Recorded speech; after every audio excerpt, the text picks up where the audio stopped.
I'm gonna cover machine learning, which is a backbone of AI. And in this video, I'm gonna cover everything about machine learning syllabus. I'm gonna cover what's a core machine in this. And if you're new, please don't forget to subscribe to my channel. It's a pleasure to have me, to discuss everything really free. And I hope this video gonna change your life. This 10 minutes of yours definitely gonna change your life for sure. My name is AJ. I'm from IIT Guwahati doing my undergraduate right now, and I have a immense, really good experience building ML project and AI building. When recently our team is building one of our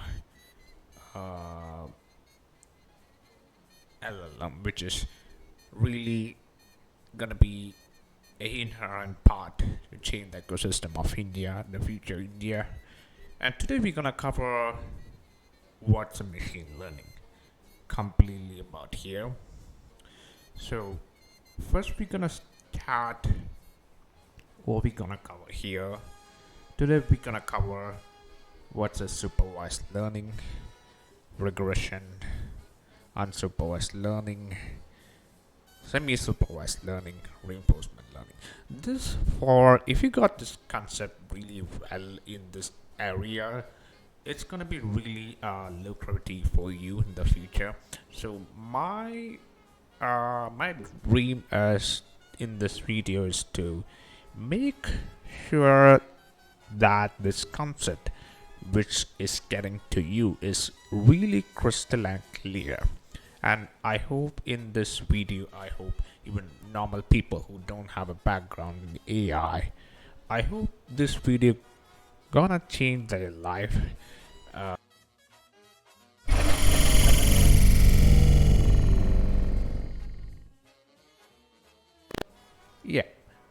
Welcome to the first video where we're gonna cover what's a supervised learning. So you all have heard about what's label data, which here we use carrot, let's say tomato, let's say anything which you want. So this is the label one. Mostly in supervised learning we use label data or and after that the label data we need to train that. And after training, we will get a prediction that's this is carrot, this is tomato, this is bell pepper. So it's a very inherent part in machine learning. So it's a branch of AI that focus on training model to make a prediction or decision based on label training data. So this is supervised learning, right? And it's a very important knowledge which you need to have, and we're gonna discover what's I'm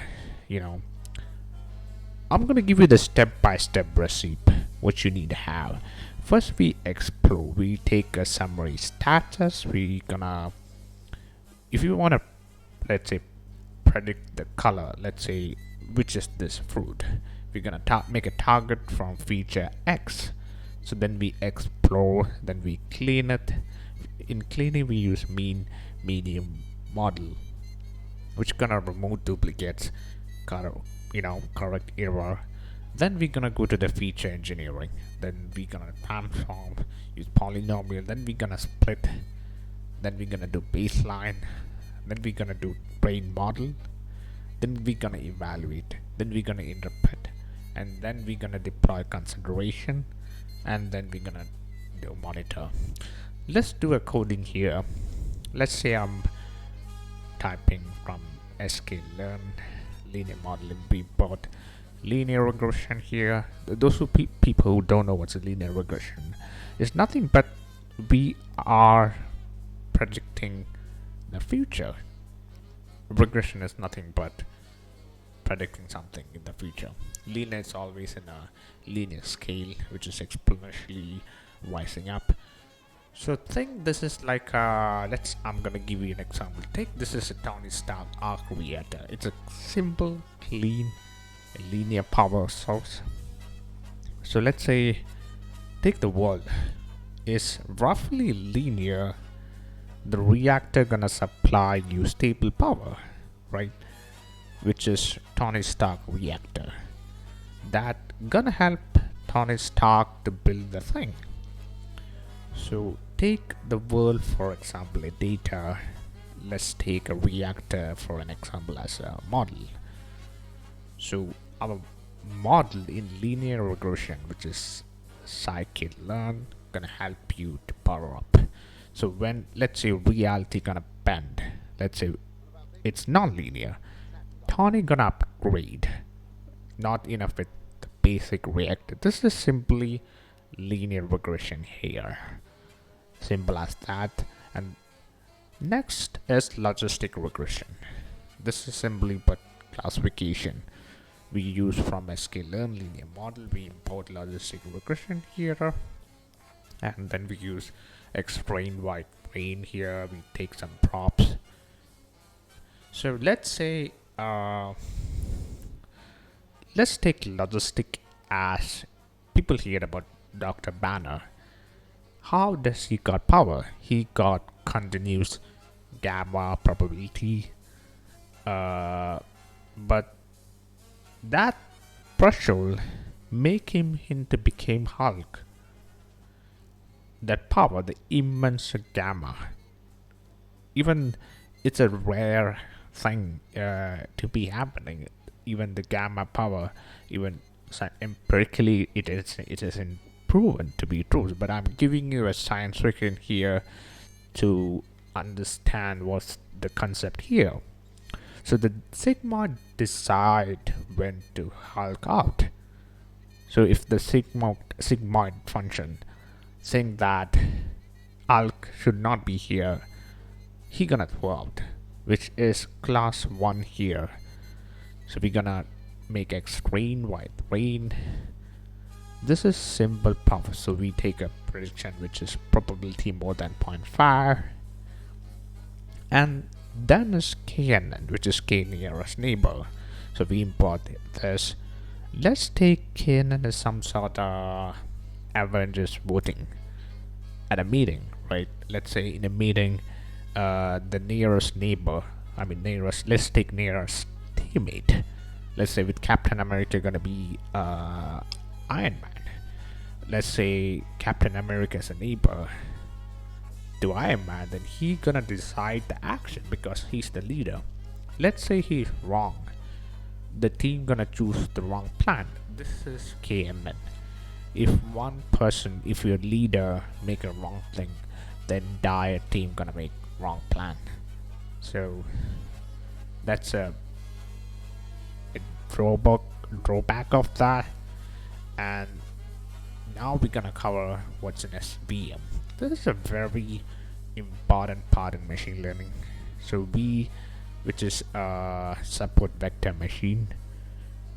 This is some sort of boundary line. I'm gonna take Captain America here. Let's say he build an optimal line of defense. Let's maximize the distance between aligned and enemy line, right? We're gonna be scaling here. Scaling is like giving Cap balanced gear, so distance are gonna be fair, right?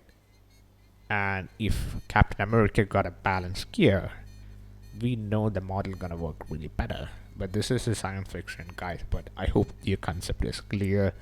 We make a boundary line such a way that the output is really good. So we scale it. We import make pipeline. We import standard scaler here. We import SVC, which is support vector machine here, and it's a very important stage in machine learning. Then we go to the random forest.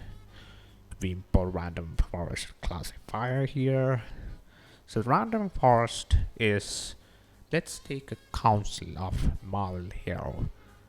So each tree is a hero giving a vote, uh, which ensemble the decision in the team consensus. So it's gonna be robust to one hero's bad call. So that's gonna be a drawback. So random forest is something people gonna do a vote. That gonna take the decision of that. So somebody who take a bad vote, it means the machine learning model gonna be bad. So you need to remember this one. This is the concept of what's a random forest here. So we're gonna import this one. We import sgboost-hb. We take abbreviation of sgp here. And what's an sgboost? Take everybody know Nick Fury. Those people who don't know, he's like a commando. He's like the one who founded Avengers, I could say. So if we assemble specialized agent, let's say sequentially, right? Each agent focus on the mission, right? Previous agents struggle with, let's say, improving performance step by step. So that's a powerful thing. So each agent represent here, which is a weak learner here. So this is XT boost. So you can improve your step by step really fast. It can scale your, machine learning model. Also, if you're building model, it's gonna scale really fast here. So people are confused what to actually learn here. So you need to review what's 1D, 3D, 7D here, which I mentioned more about what's the code snippet here, and that's a really funny thing, I think. So I'm gonna give you a thing. Let's take imagine New York. It's just a data sets. Like let's say Tommy. He's a linear regression. If we try to predict people commute time with a simple model he predict that time machine gonna work. So he is a linear regression. He predict that. So if we predict that, it's gonna work for the straight road, but gonna fail when traffic appear, which is really non-linearity shows us here. If it's a straight road, it's gonna be linear. If it ain't be, it's gonna be non-linear, right? So Doctor Strange is some sort of polynomial feature I'm gonna explain here.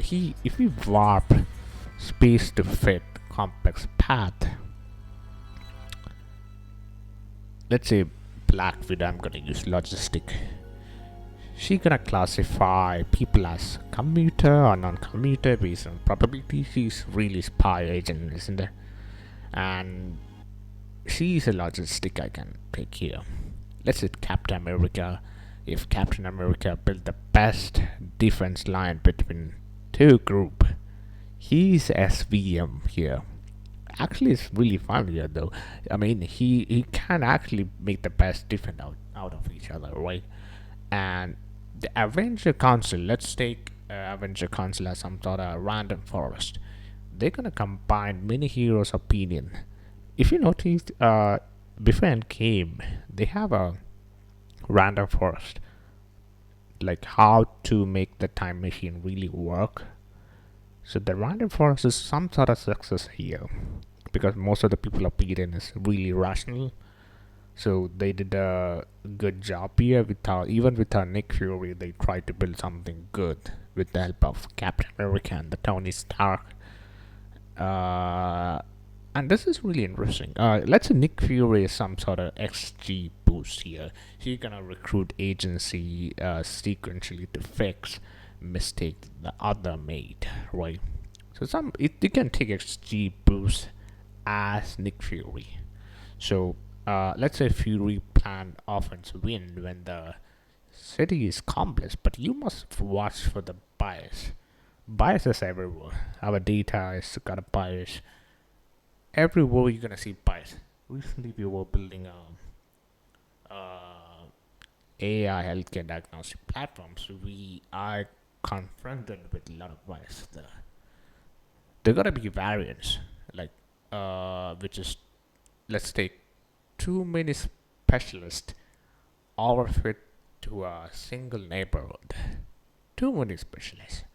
So this is um, what you need to have the raw idea when somebody said about what's next G boost, what's a linear regression is. So so what to practice here? So you need to take a short coding exercise to fit and evaluate one model here and take a diagnostic. You need to plot what's confusion metrics are residual gonna be, and you need to change hyperparameter node effect, right? That's gonna be really helpful, I think. And now we're gonna cover what's unsupervised learning is. So, so we're gonna discuss here clustering. K means DB scan, dimensionality. I cannot even pronounce this word. It's kind of huge, right? Dimensionality reduction, PCA and TSND. You might, if you found in my accent there's some kind of sort of weird in some sort of time, you can make easily, you know, tell my improvement. I'm gonna correct that one. Uh, then, what's a clustering? It's a group unlabeled data into a cluster based on a similarity here. Unsupervised learning is some sort of, we take non-labeled data here. Last time we take supervised as label one, here we take unlabeled one. It's kind of unstructured one because usually a lot of thing AI engineers need to have to learn on unsupervised learning more than supervised learning, because you need to face a lot of unstructured data every single day. So it's gonna be really hard, I think, if you cannot match up with the unsupervised learning. So I'm gonna give you a deeper understanding about what's the real concept about unsupervised learning here. So what's a K means, right? So we take let's say partition data into K cluster. We are minimized within cluster variance. It's a some sort of distance to centroid, right? So how this thing works? We first initialize K centroids. So we're gonna assign each point to a nearest centroid, and then we're gonna recompute centroid, and then you repeat until convergence, right? This is how K-means algorithm work. What's a DB scan? It's a density-based clustering. Uh, people are wondering what a cluster is, right? It's a dense region separated by a low density area. Gotta handle arbitrary shape and noise, right? And what's the DB scan parameter here? Let's take EPS. It is neighborhood radius. We take a minimum sample, minimum point. It is a minimum point to form dense region, right? So now you might wondering, what the hell is K means? How this thing differ from the DB scan? I'm gonna give you one outline, simple one. K means is nothing but converts cluster. It need K sensitive to the outlier. DB scan is density based. It ain't need K needed. It handle outlier really fast. Outlier somebody, let's take in a group, somebody who is really old from other.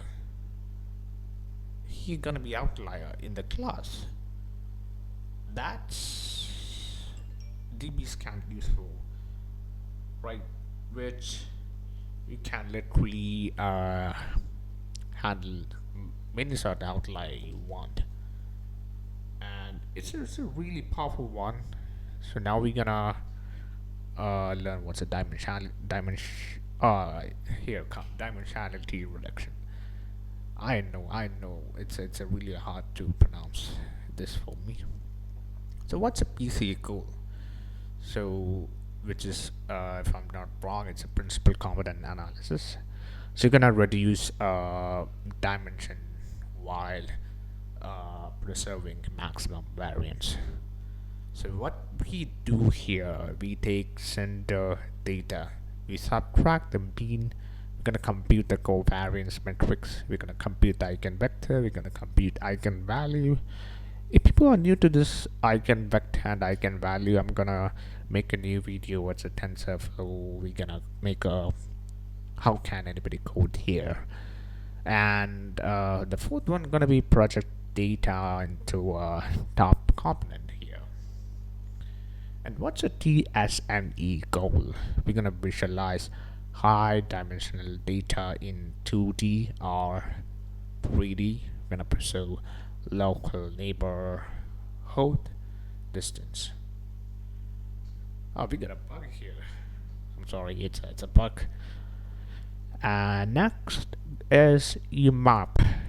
It's a similar to TSNE, which preserve both local and global structure. It's a faster one. It's more scalable, so you can use if you want to scale something. And when to use a dimensionality reduction, right? Because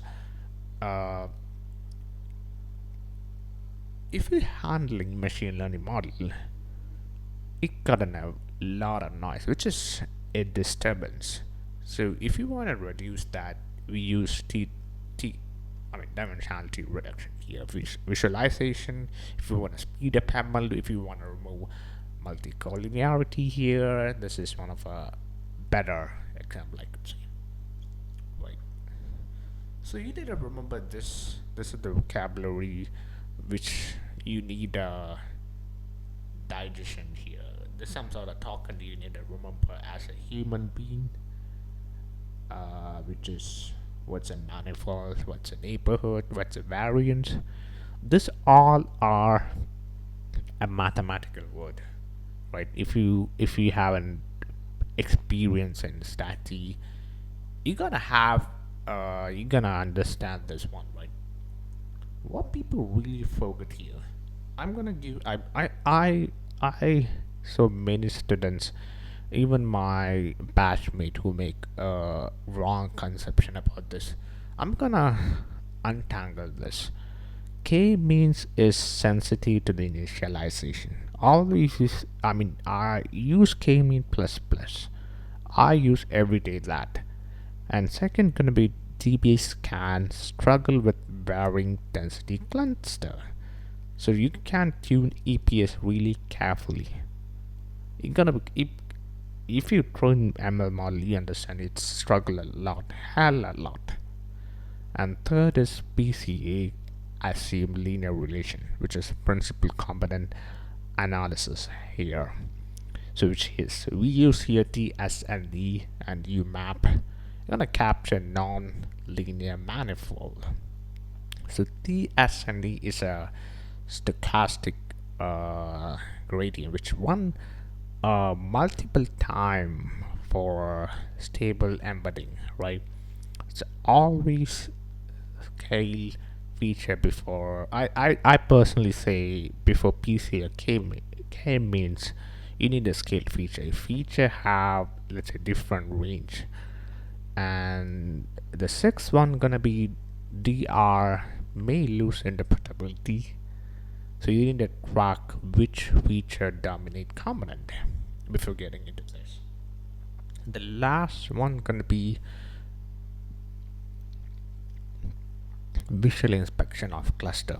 Can be really misleading in a high dimension. So I personally say use Silhouette score or Davis Baldwin. This is really powerful one. Rather, if you want to go with the visual inspection. Now we're gonna take code snippet.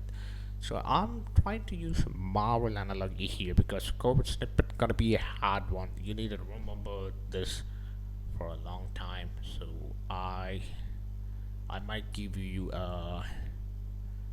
what concept I learned when I program. Right. I'm gonna untangle this so you can remember. So I need to make sure after you watch this video, whatever you have watched, it should be in your head uh, for a long time, which is called in machine learning model is this LSTM. You can resist, right? So I need to make sure whatever code you learned, it should be in your head for a long time. So I made a concept like a Marvel concept, which is really interesting because I love Marvel. I love DC. If you love DC, I'm sorry because I love Marvel really well. Um, First we're gonna use what's a k means. As we already tell, we import k means here. You can see we take a in cluster 3, we take an initialization random state 42 and take a label here. K means label. So k means it's like forming the Avengers team. Let's say each hero has a data point. Each hero is a data point, right? You're gonna join the nearest HQ, which is a Android. Let's take Avengers is fighting. I mean, Captain America and Iron Man is fighting each other. They are two data point. They're fighting nearest the. Let's take what can I say? Let's take nearest flight, right? Which is take that Centroid, which is HQ. The HQ location adjusts to keep the team balanced, right? It's like Captain America is reorganizing his squad to making it more balanced. This is K means. We got a Centroid, which is we take here flight, nearest flight, and the Centroid, he gonna make the team balance. This is K means. And next is DB scan. So we import DB scan. We take DB scan. We take X.5. We take a minimum sample here. So DB scan is like Nick Fury detecting hidden threat. It's a dense group of agent, right? Let's take they form a cluster, right? Let's take other scattered individual R noise. It's like unpredictable lone wolf, right? So they're gonna find the hidden threat in a model. It's like a dense group of agents. There could be Hydra, a lot of them. They're gonna form a cluster. The skate individual I'm take here are people who let's take here uh, the if you watch out this one, people who run from that you know threat, maybe a Thanos game, the people gonna be running, they are nice. They are a messy in machine learning model. That's why I use dimensionality reduction all the time. You need to use that if you deal with this some sort of problem. And next we're gonna learn is PCA. We import PCA here, and PCA here is like let's take Doctor Strange using the eye of Agamotto to project reality in a simple 2D view, right? He's gonna keep the essential magic, which is variance, while ignoring unnecessary chaos. This is PCA, right? And next is TSND, which is the most important one. Let's take Spider-Man. Let's take Spider-Man swinging through the street. Local neighborhood are preserved, right? Even if the city is huge and complex. So this is TSNE. Even the model is, data is huge and complex. The local neighborhood, which is close to Spider-Man or Peter Parker, are preserved, which is safe. This is TSNE. We're gonna import that. Next is EMAP. EMAP I take here is vision, analyzing the whole battlefield. You're gonna see both local squad and the global army distribution at all super speed. This is a map. You're gonna analyze the whole battlefield. You're gonna see the local squad. You're gonna see everything. EMAP is some sort of model where you can analyze everything at a super high speed, which is kind of fast and a very important part in machine learning model. Is like a large scale genomic data embedding, right? It's gonna visualize many word embedding there. So just make sure this idea is put in your head. So we discuss what's a k-means, what's a TB scan, what's a PCA, what's a TSND, what's a map is, right? And so k-means is nothing but a segment customer by purchase behavior group. Let's say Irish flowers by feature. TB scan is we detect anomalies in credit card transaction. You're gonna find clusters of earthquake. And PCA, you're gonna compress image, reduce feature or regression. TSNE is visualize menaced handwritten digit in 2D. A map is a large scale genomic data embedding, visualize word embedding here. So you need to visualize cluster as some sort of team of hero or villain hideout. It's a hell lot of thing, right? You need to remember PCA as swinging reality, the top component. TSND as swinging local path. A map as some sort of full battlefield vision, right? So you're gonna always connect algorithm in a model analogy or do whatever you want, which you find really comfortable here. So what you need a daily practice here is, so you need a fit k-means TP scan on one data set. You need a practice plot cluster. You need to run PCA, TSND map on same data sets. You need to compare embedding here. You need to check Silhouette score, explained variance ratio. You need to explain allow the difference using model analogy.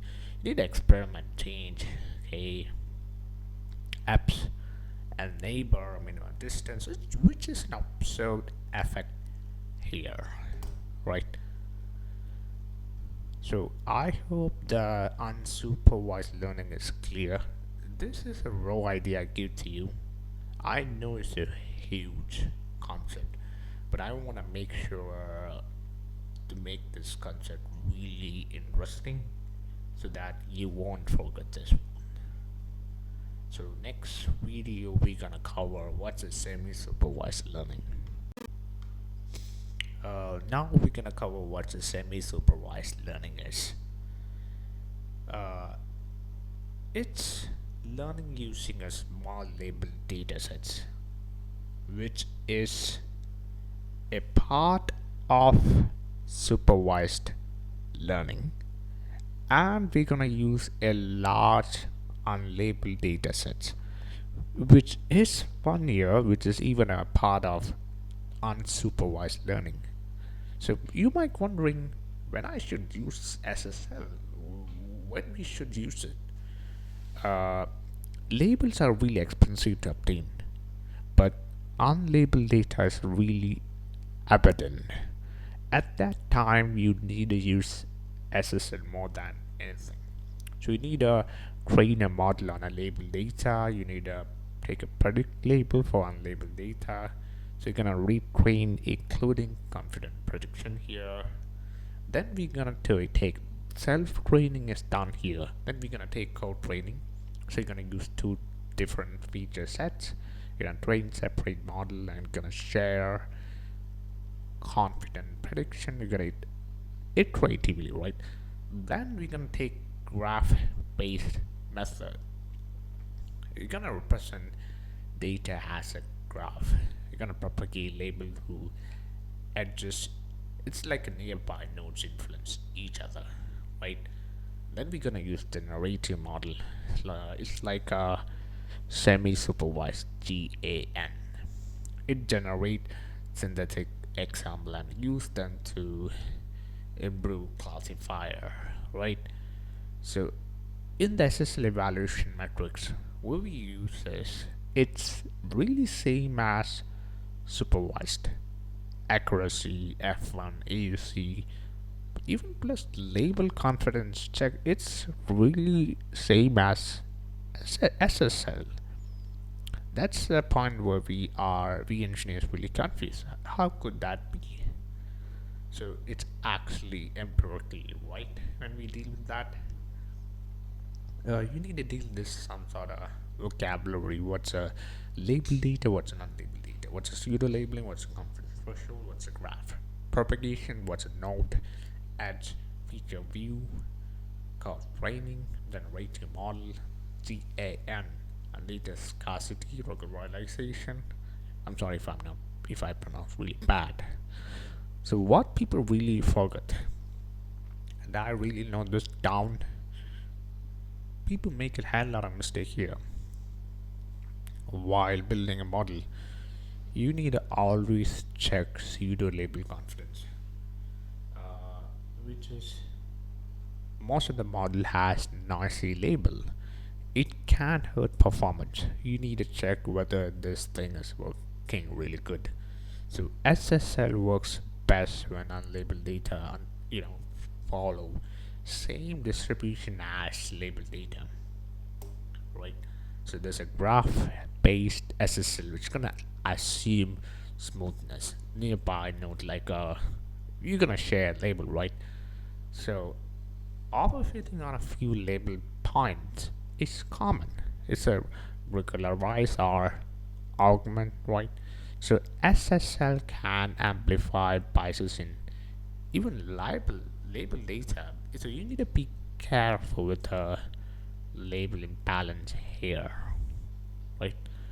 Now we're gonna deal with the code snippet, which is an interesting part. We use Marvel analogy here, which we need to impart a self-training classifier.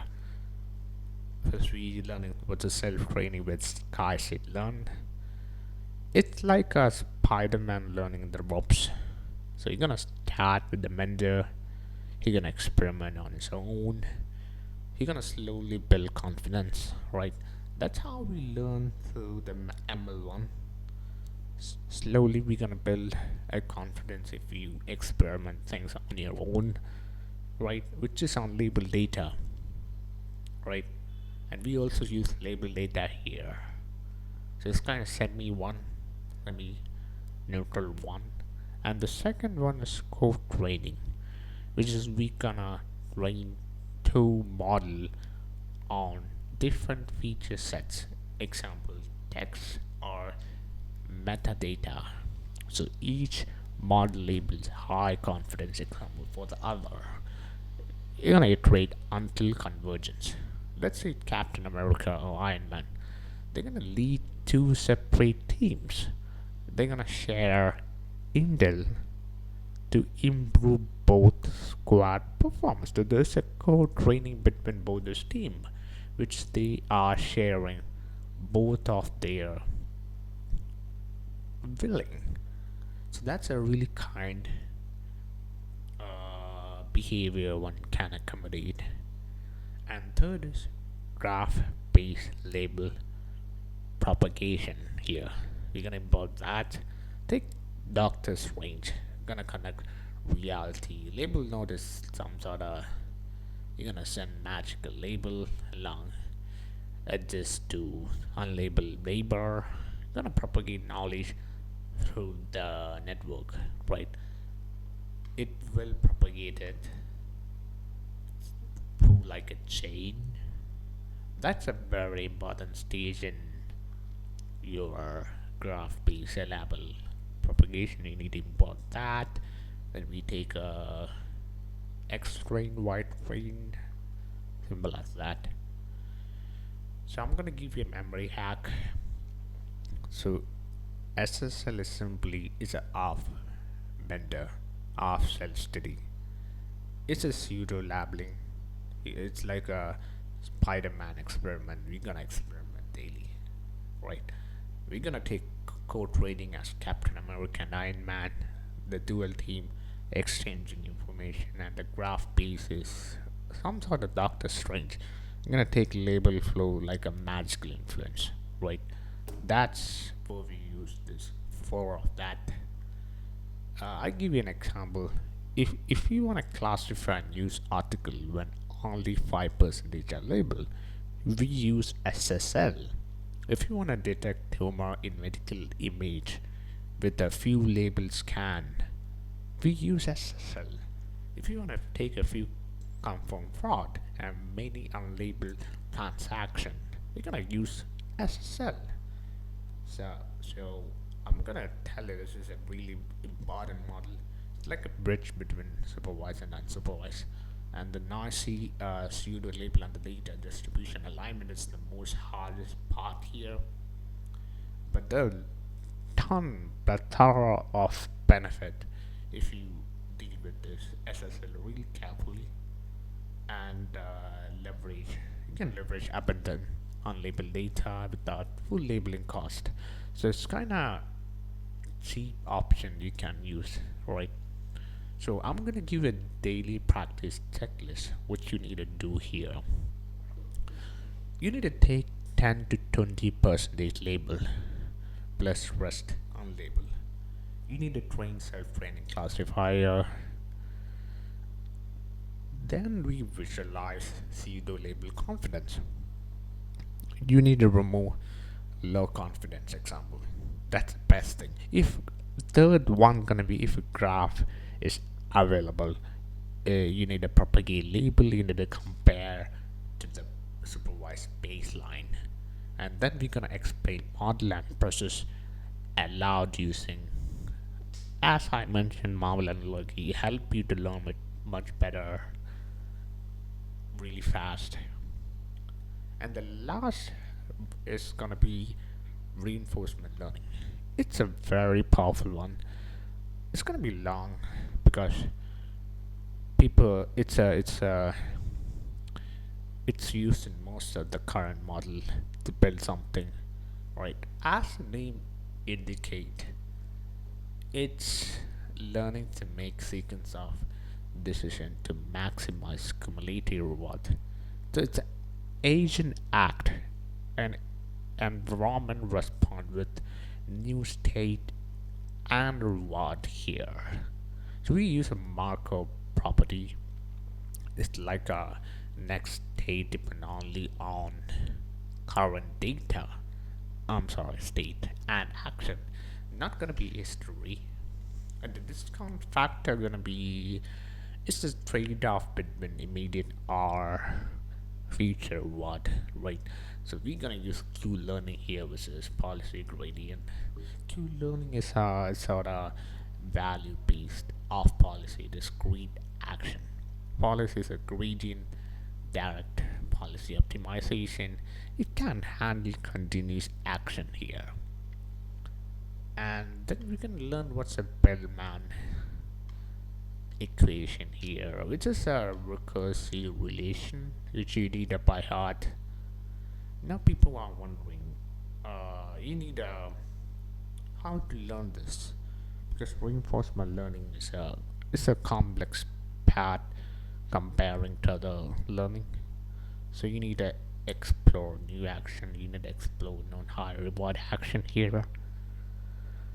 Uh, So what's a key vocabulary you need to remember? Which is MDP, Markov decision process, and off policy and on policy exploration, trajectory, cumulative reward, advanced function.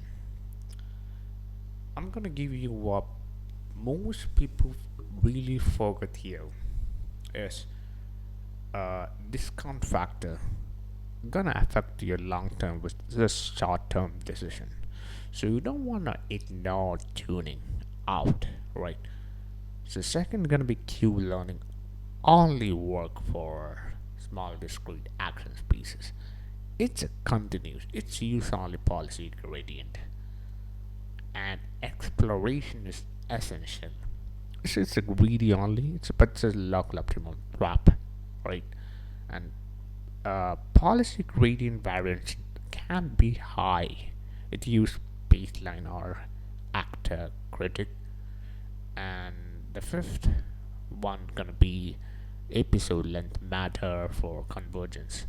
It's it's a truncate or pad appropriately. And the last one is MDP assumption may not hold exactly in real world problem. It's an approximate solution. This are the six thing make many people are really forgetting this one. So I need to correct this before getting into the code snippet.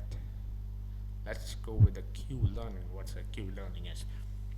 Uh, Q learning is like take Hawkeye training in a simulation. He tries uh, different shots in the arena.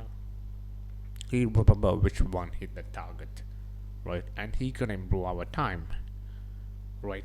And Q learning is this: we take a mini action the environment and remember which one hit the what, and it can improve. Q learning is some sort of it will improve our time. That's a powerful way to improve a lot of current AI model right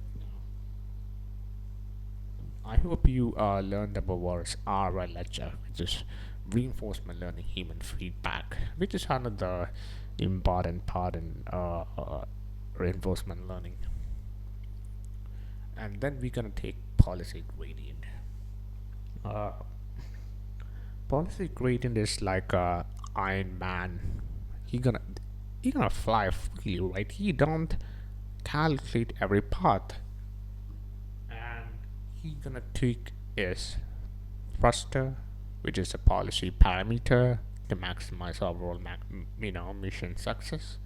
So it's a learning from a full flight experience, right? And so when you take this policy parameter, that gonna improve your mission. That's a policy gradient. And if you enter in that zone, policy gradient is the reinforcement is a better way I can say it for the complete cumulative reward and loss. It's a really powerful one. So we're gonna take what's the application here? Let's take our Great Wall navigation and Frozen Lake. We use mostly Q learning, and for the policy gradient we use Cardpol. Let's see, continuous robot arm. Let's take a robot arm. It got a continuous control. We use policy gradient here, and take MDP for an example. Chess and a robot with planning, supply path, supply chain optimization. Here we use MDP. So I'm gonna give you the memory hack to remember this for your lifelong. Take Q learning as Hawkeye. He take trial and error with memory table, and policy gradient is some sort of Iron Man. You're gonna take action directly to maximize reward. And third gonna be exploration and exploitation. What the meaning is that Spider-Man swings new street versus known safe path. This is exploration and exploitation. And fourth one is MTP tuple. Doctor Strange planning possible outcome in multiple timeline. This is the memory hack you need to remember here.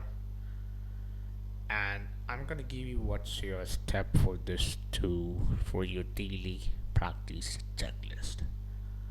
Uh, you need to implement small tabular Q learning on a simple environment. Let's take Frozen Lake. I'm sorry. Uh, this is the best way to start, and then we go to the card pool where we can implement policy gradient on toy environment here, and then we experiment with the discount factor. We're gonna see effects on our long-term reward.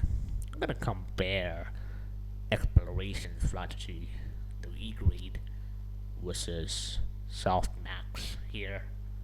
So RL is all about sequential decision making under uncertainty, right? And the key challenge one gonna face is balancing exploration and exploitation.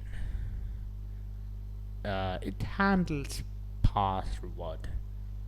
That's one challenge. I'ma tell you this the big problem I think, but the key technique which we learned is Q learning and the policy gradient, which is Q learning is discrete of policy and the policy gradient is continuous, stochastic, direct optimization.